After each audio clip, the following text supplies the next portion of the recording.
Formula One is the most exclusive club in the world. To put your logo on a car, you usually need to be a global giant like Rolex, Ferrari, or Shell. But in 2019, a strange new name appeared on the grid: Rich Energy.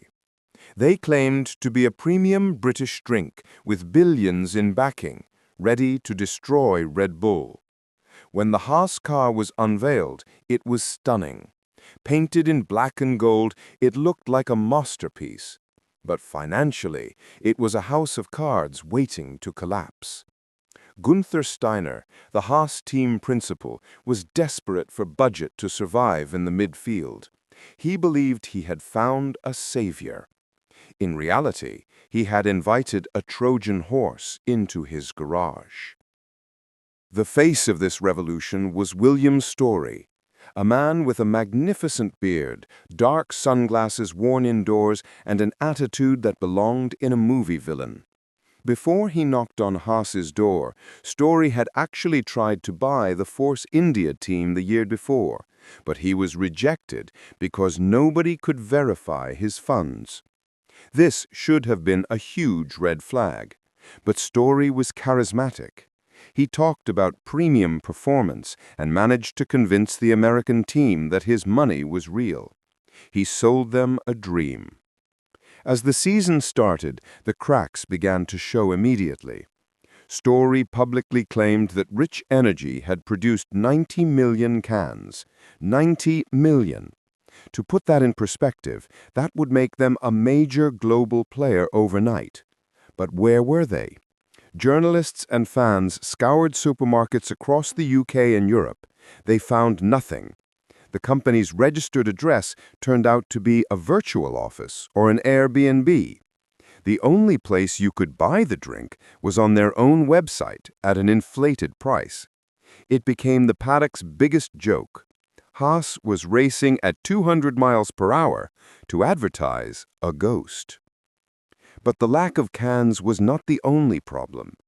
The logo of Rich Energy, the golden stag antlers on the car, looked familiar, too familiar. A bicycle company called Whyte Bikes sued Rich Energy for copyright infringement. They claimed Storey had simply copy-pasted their logo. The case went to the High Court in London. It was a disaster.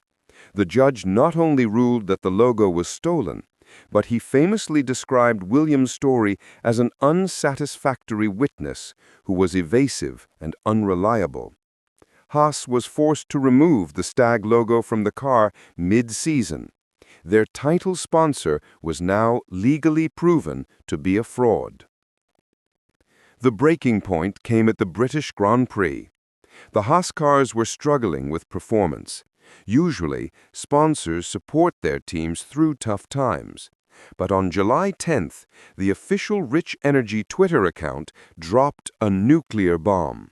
They tweeted that they were terminating the contract immediately due to poor performance. They brutally mocked Haas, saying, "We aim to beat Red Bull, and being behind Williams is unacceptable." It was unprecedented. A fake sponsor firing a Formula One team on social media. Gunther Steiner woke up to chaos. What followed was a bizarre corporate civil war. The day after the tweet, the other shareholders of Rich Energy issued a statement saying, "Ignore the tweet. It came from a rogue individual. We still support Haas."